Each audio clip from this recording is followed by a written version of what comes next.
Nyt ollaan päässyt tässä Villi ja Vapa-sarjassa viimeiseen jaksoon ja niin kuin maisemasta alkaa näkyä, niin ollaan nyt kähdetty pikkasen syksyempään meininkiin. Alkaa puissa olla ruskaa ja osasta jo tippunut. Tässä viimeisessä jaksossa on luvassa elämänmakuista eränkäyntiä, nimittäin on saanut völjyyni toisen videon tekijän Eetun Völjyssä -kanavan tutun Eetu. No niin, terve vaan kaikille.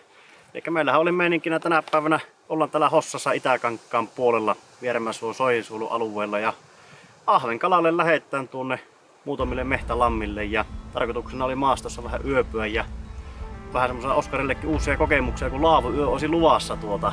Joo, ei ole mulla siitä kokemusta vielä. Joo, lähdetään vähän tänne retkeilemään ja kalastelemaan. Jep, yhden yön retki tiedossa. Kyllä, sillähän saadaan ilo irti mukavasti. Viime vuonna toteutin pitkäaikaisen haaveen tehdä sarjan kalaretkiä vaihtuvien vieraiden kanssa Etelän kansallispuistoista aina pohjoisen tunturivesille saakka. Villi ja suunnitelmaani lähtivät mahdollistamaan viehe- ja varustepuolesta huolehtivat Rapala ja Finlandia Uistin, Suomen vapaa-ajan kalastajat, jolta kuullaan jokaisessa jaksossa teemaan liittyvä tietoisku, sekä Lapland Hotels, joka palvelee vaeltajia ja kalastajia ympäri Pohjois-Suomea. Näistä kalaretkistä syntyi Villi ja Vapa-sarja. Tervetuloa mukaan seikkailuun.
Aika hauska, että vaikka kuvittelisit tämmöiselle yhden yön retkelle saa ottaa paljon vähemmän kampetta kuin pidemmälle vaellukselle, niin rinkka on mulla varmaan vähintään yhtä iso, ellei isompikin kuin vaelluksella. Tosin paino on vähemmän. Sen verran huolettomasti pakkasin, että vähän kaikki mukaan, kun ei ole pitkiä kävelyitä, niin ei ole niin väliä, jos on vähän liikaa kampetta mukana.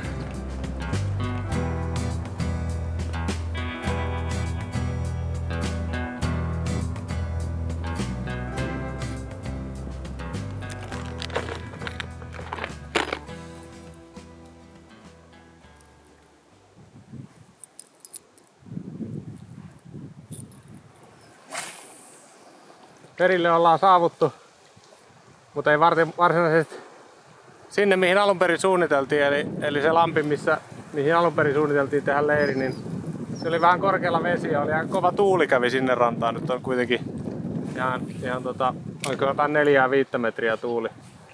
Joo, aika napakasti tuulee, niin pahimmoin sitten suon puoli oli siinä tuulta päin, niin tultiin sitten pikkusen tähän syrjemmälle, niin nyt on huomattavasti rauhallisempi sitten tuulen puolesta tämä lampi.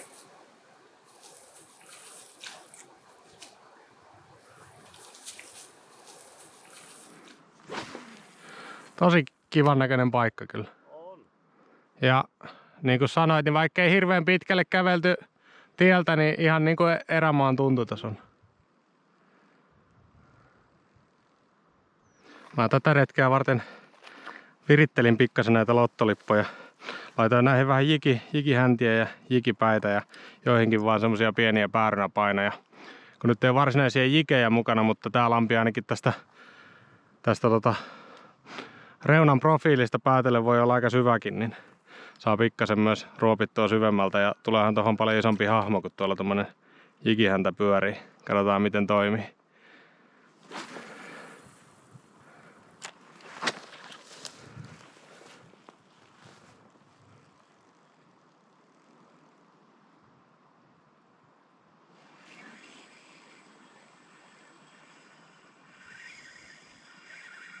Täällä on ensimmäinen kala. Pää irti. Ei kun uudestaan tarttu. Mikäs kala se on? Jos tää ahven, niin on aika hyvä. Katso! Ensimmäinen. Jep, aika hieno ahven. Ja vaalea vatsa. Hauska kun on näin tumma. Se kävi useamman kerran kiinni. Se niinku pääsi irti, mutta silti otti uuden. No, tuommoisia kun tulisi enemmän.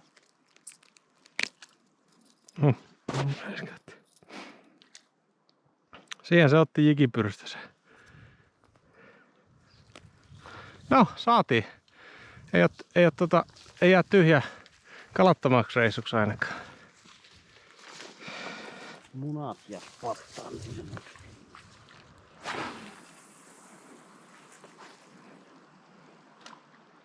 Kumpi on niinku rakkaampi laji, metsästys vai kalastus? No, se ei niinku oikein kumpikaan ei oo sillä lailla rakkaampi, että se vähän menee aina semmoisen vuosikierron mukaan, että kesällä ja talvella tulee keväänä kalasteltua ja syksyn aikaa sitten enemmän mehtuuhommia tehtyä. Ne on vähän sillä lailla siinä luonnossa olemisen ja liikkumisen lisänä ne kumpikin, että ei oikein voi sanoa, että se hirveä himo on niinku tämmönen pakkohimo kumppaakaan ottaa. Niin, että se on sitä eränkäyntiä. Se on nimenomaan sitä, että Kunhan pääsee jonnekin luontoon tai mettään. kyllä, se on se pääasia.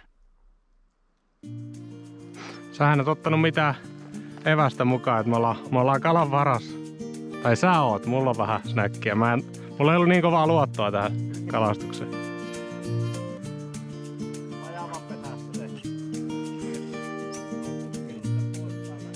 Täällä on taas.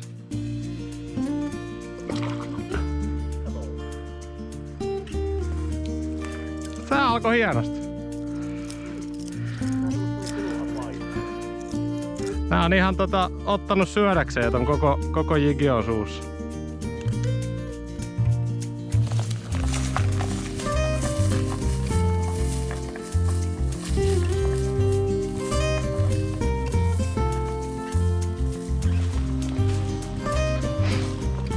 Tuo on aika määräämitoitettu toi sun viherrasia. Valitsitko housut viherrasian mukaan vai toisinpäin? Se on tarkat mitä sanoo äitille.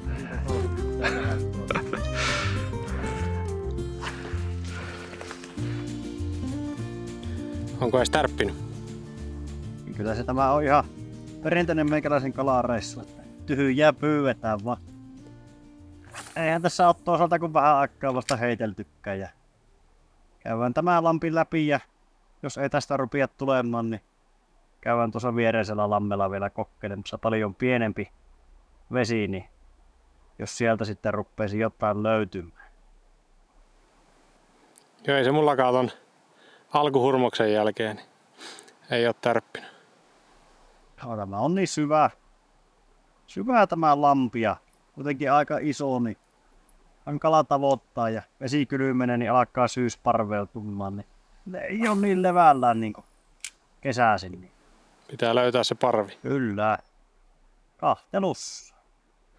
Miten muuten jos isäntä vetää tässä niin kuin kalattoma, niin diattaako koirakin vai onko koiralle kuitenkin varattu naksuja? On sille pikkusen ja minä se evä syötin aamulla oikein paksuksi, niin kyllä se pärjätään huonommallakin eväällä. Kyllä ne koiralle pitää ruoat olla aina matkassa. Jos itse haluaa kuijottaa ja kurjastella, niin ei sitä koirampia antaa kärsiä kuitenkaan isännän pölyjyven tautta.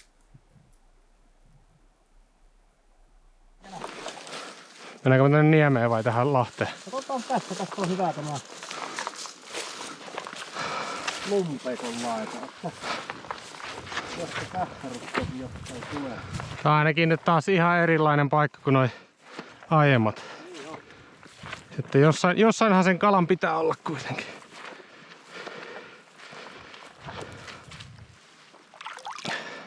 Eipä oo tullut aiemmin tämmöiseltä suomattäältä juotua. Eikä häviä raanaveita. Ei huomaa tästä kuksassa niinku mitään väriä. Se on kuin ristallia tässä. Aina toi niinku näyttää tummalta ainoastaan sen takia, että toi pohja on tumman värinen. Jos se olisi kirkas toi pohja joku hiekka, niin tässä näkyisi ihan täysin läpi.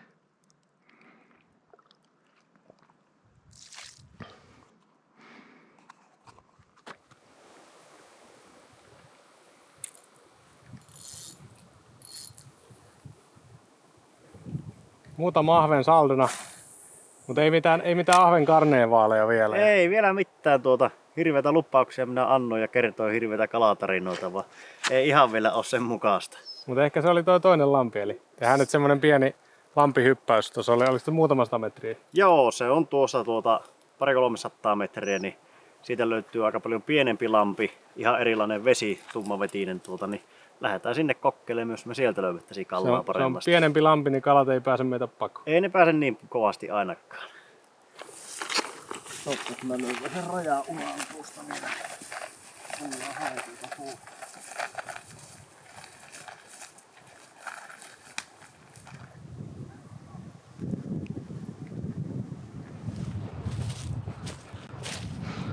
Tänne pääseekin tuuli painamaan vähän kovempaa.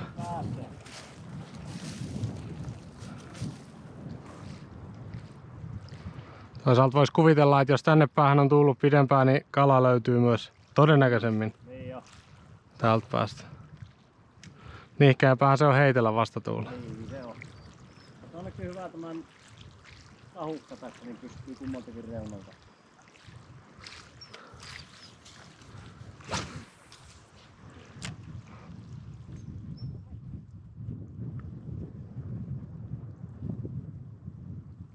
Nyt mulla on kala.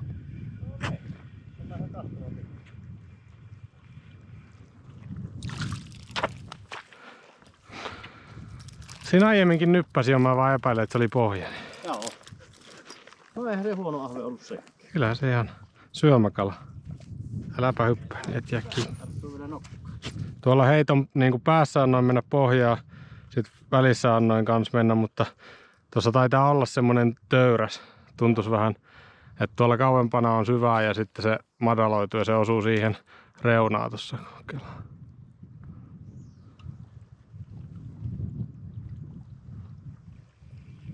No niin, taas on. Onko tupla? Tuplalta haiskahtas. Ei oo. Vähän rupeaa hiljakseen hyvää. Kyllä.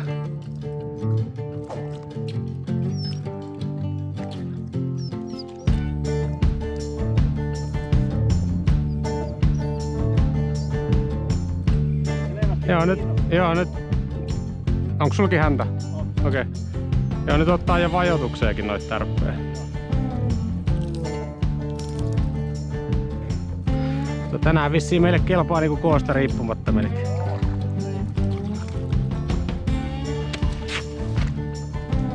Hiljalleen haavi täyttyy.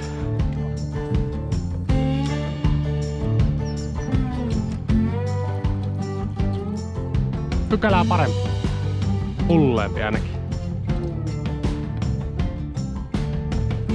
Melkein joka heitto on nyt joku siellä tökkimässä.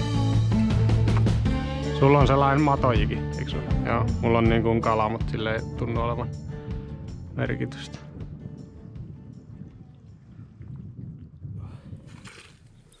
No niin, nyt alettiin päästä vähän hommaa käsiksi. Alkaa olla haavissa ja hyvin kalaa.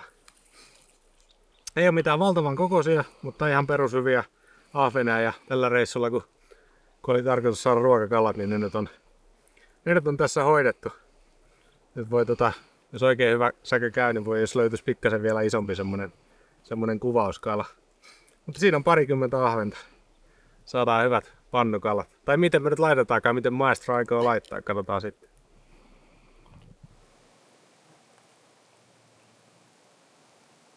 Joo, tämä oli tällä reissulla, niin majoite oli meikäläisen kannussa, niin minä otin tällä kertaa ihan pelkä laavukankaan mukaan. Se on tälleen syksyaikaan, kun on maakostia ja ilmakostia, niin tahtoo olla teltoissa, niin tulee niistä kondensio vettä, niin kastelee sitten kamppeita ja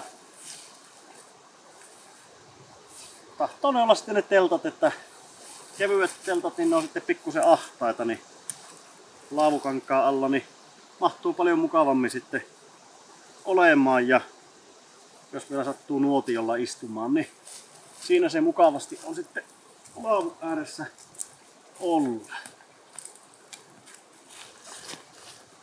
Mulla on hyvin yksinkertainen tämä varustus, millä minä laavukankaalla menen, eli ylipitkä harjanaru, olisiko joku 5-6 metriä, että harvoin sitä kuitenkaan metässä aina on sitä ihanteellisen matkan päässä ne puut toisistaan, niin pitkän kanssa pärjää aina ja ylimääräisen voi jättää vaan roikkumaan, niin ihan vetosolomulla laitan vaan kiinni ja se pysyy kyllä siinä. Sitten mulla on harjanarussa paikallaan valmiina tämmöset prusikkilenkit. Eli tämä on tämmönen solomu, joka löysänä luistaa ihan hyvästi, mutta sitten kun siihen tulee vetoa, niin se ei enää luistakaan. Niin näillä on näppärä ja nopea kiristää sitten tuo laavukangas paikalleen.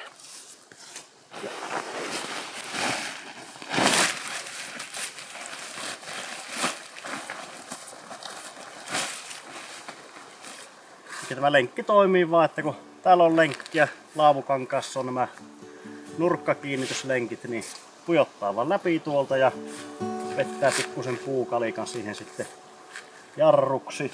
Ja toiselta puolelta kirrataan vaan samalla lailla sitten, niin saahan tämä harja kirjalle.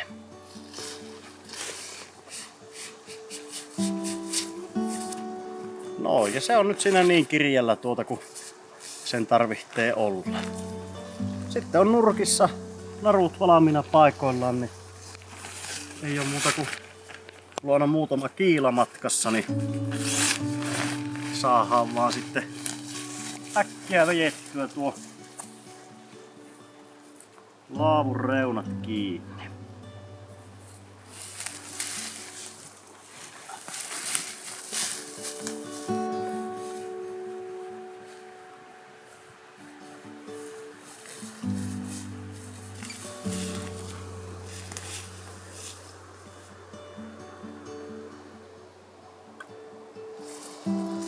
Joo, se on siinä.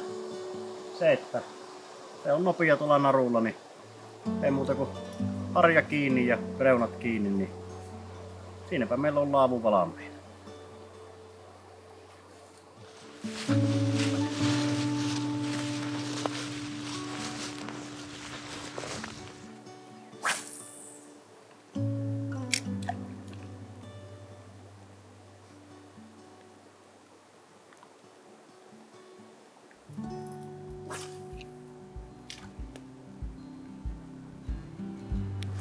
Sieltähän nousi komea kala.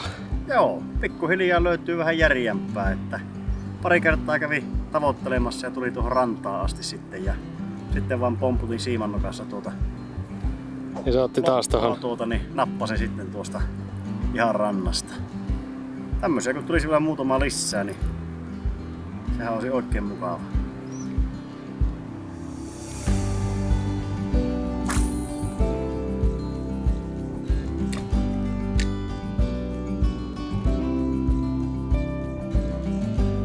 Tällä reissulla mulla on ollut semmonen sivuagenda, että mä oon vähän testaillut noita lottolippuja, että miten niitä pystyy modailemaan.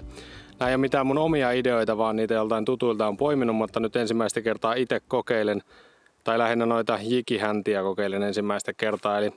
Eli mä oon yhdistänyt näihin joihinkin lottolippuihin niin erilaisia jikipäitä. Joissain on tuo jikinuppi mukana painon kanssa, niin on 5 tai 3 grammanen paino, ja joissain on ihan pelkästään yksi haarakoukku, jossa on jikipää, joko kalajiki tai sitten toukkajiki perässä. Ja joihinkin on sitten lisännyt päärynäpainon, ihan tuomaan vaan lisää heittopituutta ja vähän vajottamaan sitä lottoa. Noita päärynäpainoja mä oon käyttänyt aiemminkin ja ne ihan toimii kyllä hyvin tarkoituksessaan, mutta tää jikihomma oli uusi testi tällä kertaa.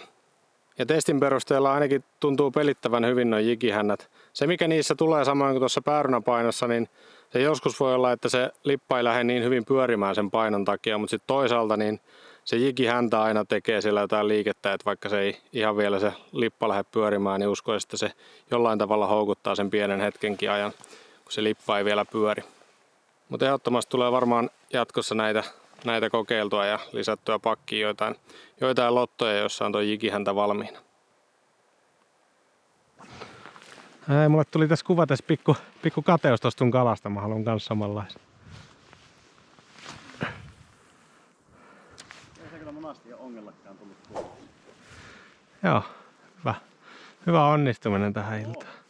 Tässä rupeaa varmaan, no nyt vielä vähän satelee, mutta tässä voi olla aika märkä yö ja ilta tiedossa. Niin kohta puoliin pitää siirtyä tonne laavulle päin. Kyllä. No, sateeseen asti.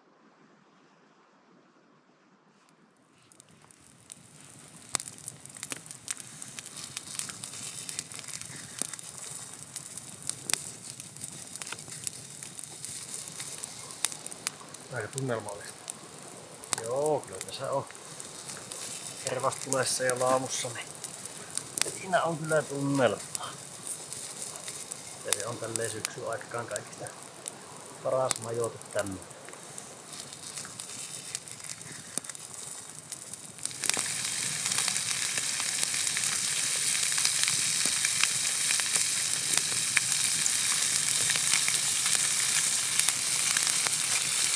Alkaa ensimmäinen ahvenpannu olla kohta valmis. Syömistä vaille valmis. Kyllä. Nyljettiin ahvenet. Ei tällä kertaa filioitu. Kenttäolosuhteessa onnistunut nylkeminen aika kätevästi. Kyllä tässä alkaa nälkä ole pitkän päivän jälkeen. On. Päivä hippastu pitkin mehtiä, niin kyllä nämä. Eikö äkkiä häviää? Joo, tämä on ihan tämmöistä sormiruokkaa.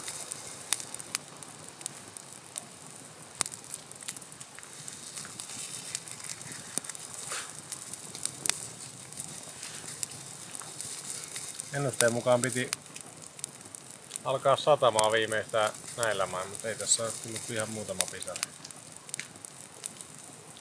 No, Saa nähdä. vielä silloin yöaikaa sattaa. Vedettiin kuitenkin tämän päivän kalahommat kuivalla siinä. Jep. Huomisesta en tiedä. Ja ollaan huomenna sen suhteen.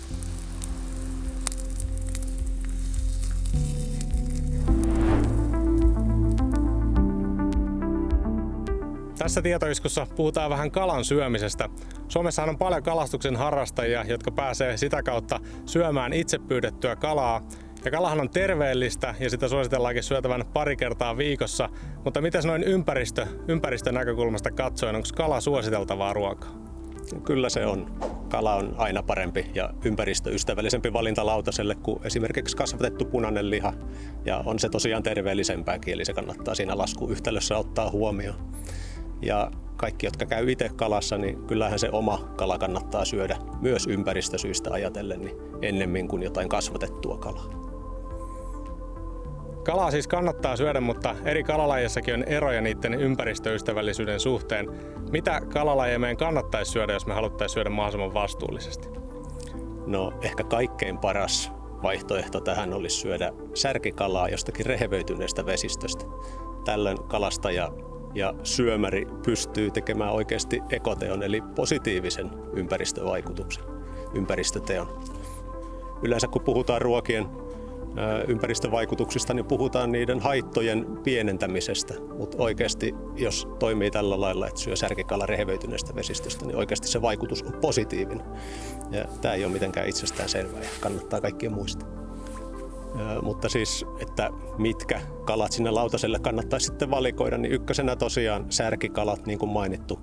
Ja sitten toiseksi sanoisin pienet parvikalat, eli silakkaa, muikkua, kuoretta, salakkaa, tämän tyyppistä, niin ne on ekologisia valintoja kaikki. Ja sitten tietysti vesistöstä riippuen, niin mikä kalakanta siellä on oikein vahva ja kestää pyyntiä, niin semmoista voi hyvillä mielin syödä. Ja oikeasti niin kyllä sitä ahventa, kuhaa, haukea, siikaa voi välillä lautaselle laittaa oikein hyvin mieli, ei siinä. Mutta että suosittelen semmoista niin kuin monipuolista lähestymistä siihen. Hyödynnetään myös niitä vähemmän arvostettuja lajeja, niin se on ekoteko. Eli esimerkiksi särkikaloja olisi hyvä suosia, mutta silti niitä näkyy aika vähän yleisesti suomalaisten ruokapöydissä. Mistä sä luulet, mistä tämä voi johtua? No mä luulen, että siinä on itse asiassa muutamakin erilainen syy, mitkä osaltaan vaikuttaa. Yksi on ne paljon puhutut ruodot. Tähän liittyy osittain myös kalankäsittelytaidot ja osittain tietämättömyys, mutta pääsääntöisesti ihmiset haluaa syödä helpolla. Ei haluta nähdä paljon sitä ruotamisen vaivaa niin kuin suupalan eteen. Se, mitä monet ei tiedä, niin 20-senttiset ja sitä pienemmät särkikalat, kun fileoi ja paistaa oikein rapeaksi pannulla, niin ne ruodot ei käytännössä ole olemassa. Niitä ei pienikään lapsi herkkäsuisena maista eikä häiritse syömistä. Pieni vinkki. Toinen syy, mitä monesti on, niin on semmoinen ehkä yleinen puhunta. Särkikaloilla on selvästi niin kuin huonompi maine kuin mitä ne ansaitsis.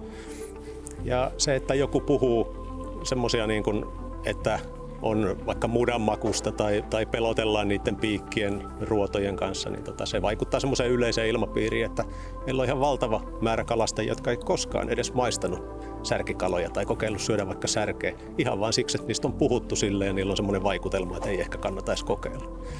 Niin sanoisin, että unohtakaa huhupuheet, kokeilkaa itse, muodostakaa oma mielipide ja todennäköisesti yllätytte hyvin positiivisesti. Esimerkkinä voi sanoa, että mä oon nyt itse asunut Saaristomerellä 13 vuotta ja mä syön todella monipuolisesti erilaisia särkikaloja ja monia muitakin kalalajeja. Mä en ole ensimmäistäkään mudanmakusta kalaa vielä lautaselle saanut. Eli ongelma ainakaan rannikolla ei ole kyllä kovin kummonen. Suosittelen hyödyntämään.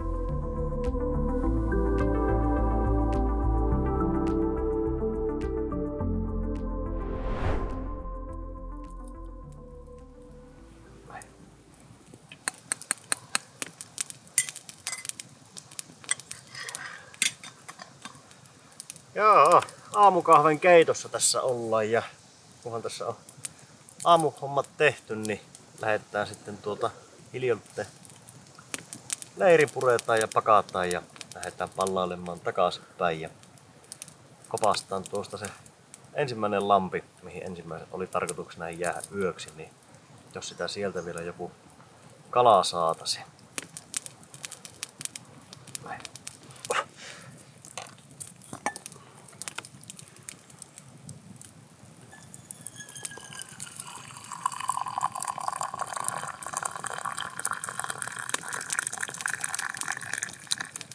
Nyt on mullakin ensimmäinen tämmönen tarppilaavu takana ja täytyy sanoa, että noin päällisin puolin kyllä erittäin onnistunut. Joo, kuivana pysyttiin ja kaiken puolin mukavahan tämä on nukkua. Niin täällä ilma vaihtuu, niin ei ole semmonen tunkkanen niin kuin joskus teltassa on. Tuossa kun käytiin nukkumaan, niin tihutti vettä ja rupesi tuulemaan aika kovaa. Katoin itse asiassa säännösteessä 6 metriä yöllä. Oli tuuli, niin laitoin vähän liikaakin vaatetta päälle. Et ainoa niin huono puoli oli se, että oli liian kuuma nukkuessa. Mutta se oli niin oma virhe, se ei ollut majoitteen tai majoitteen tekijä. Joo, se on positiivista kuitenkin, että liian lämmin ollut. Se on hyvä, ettei paleile.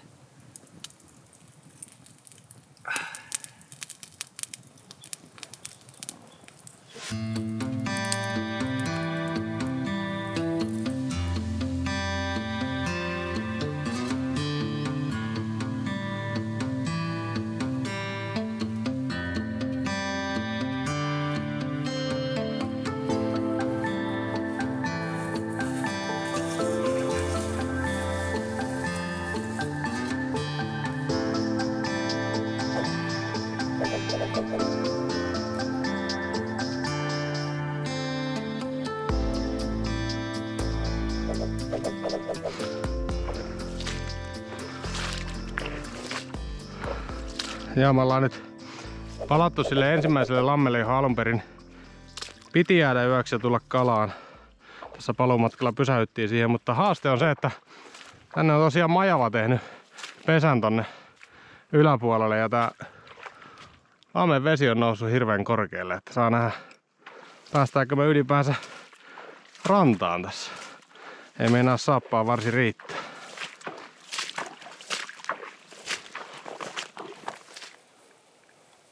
No tässähän kävi nyt niin, että ei me sinne lammelle päästy, tai ehkä oltaisiin jostain päästy, mutta ei ollut mitään järkeä lähteä kokeilemaan. Mutta hyvä puoli on se, että tässä niin kuin muutenkin on suunnitelmat muuttunut, niin täällä on onneksi tällä seudulla näitä lampia enemmänkin. Niin lähdetään vielä kokeilemaan yksi semmonen bonuslampi. Joo, käydään kokeilemassa tuossa vielä yksi, että sinne pitäisi päästä kyllä kalalle. Että laitakaa sitä, kun siihen ihan joka päivä tuu kierrettyä, niin täällä nämä tilanteet tahtoo muuttua näiden vesistöjen kanssa. Niin.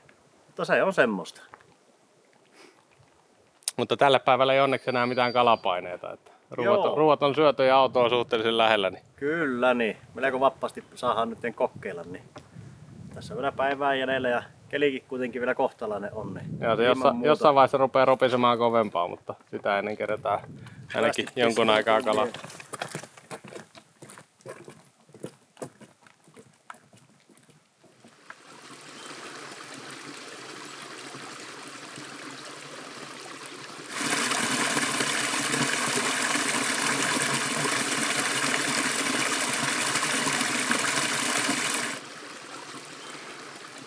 No nyt ollaan lammella, jossa kumpikaan meistä ei ole kalastanut koskaan. Ja ensiheiton perusteella aika syvä. Ainakin tämä päivä. Joo, kyllä se upotti melko pitkä.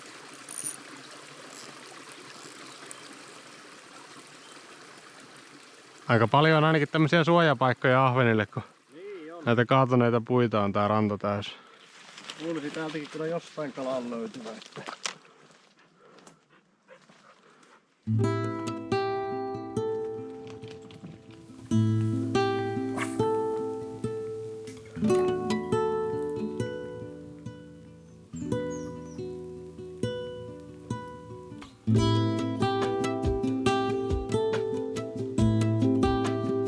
Nyt on kala, hauki. Hauki. Joo. Mä ihmettelin, kun aluksi oli kova tympsäys, mutta niin monta kertaa on hämääntynyt noista rungoista, et en uskaltanut varmaksi sanoa, mutta sit se tuli tossa perässä ja tärppäsi vielä. Olisi ollut kyllä ihan kiinnostava heittää toi pieni sisäpussi tuolta. Joo, tuonne kun pääsi. Sieltä se tuli.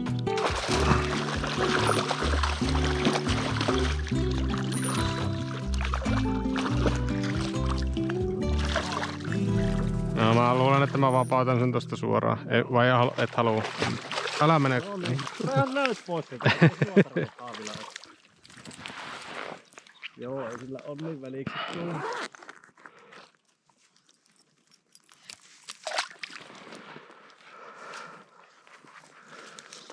No, siinä se nyt on. Nyt saat pelaa napata, jos haluat. Niin joo. Sehän nyt tahtomassa siitä. Mihin katos? Nyt vähän uimalla löytäisi.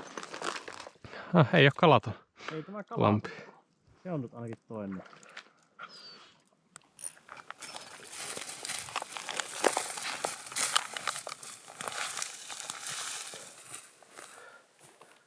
Yhteen haukeen jäi tämän päivän kalasalta, mutta onneksi ei ollut enää sen suurempia saalistavoitteita tai paineitakaan.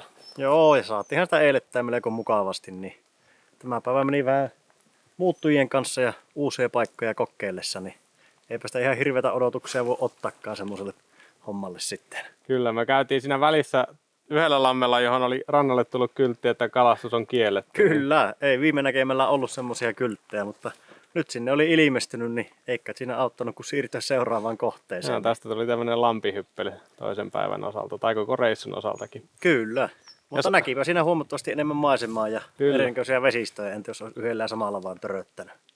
Mutta samalla kun tulee tää meidän retki päätökseen, niin tulee tää Villi ja Vapasarja ainakin näin ensimmäisen kauden osalta niin päätökseen. Kiitoksia. Kiitoksia tästä. Tämä oli oikein mukava reissu kyllä. Saatiin lopettaa taas itseäni etevämmän erämiehen kanssa. Se on aina hienoa näin. Kiitos vielä jakson vieraalle Eetulle. Ottakahan Eetun Völjyssä seurantaan, jos ei vielä ole. Sain vielä yhden viehesetin arvottavaksi, eli suunnistapa osoitteeseen vapaalailla.fi/Villi ja Vapa ja osallistu arvontaan. Samalla kannattaa tsekata verkkokaupan puolelta pari ihan uutta avaimenperämallia ja joulun alle paketit, joita on sinne koonnut tämän viikon ajaksi. Verkkokaupan tuotto menee tulevien videoprojektien mahdollistamiseen. Iso kiitos sarjan katsomisesta. Tätä on ollut tosi mielenkiintoista tehdä, ja mikä hienointa ja minkä somestakin on voinut bongata, niin sarja saa jatkoa kakkoskauden muodossa ensi vuonna.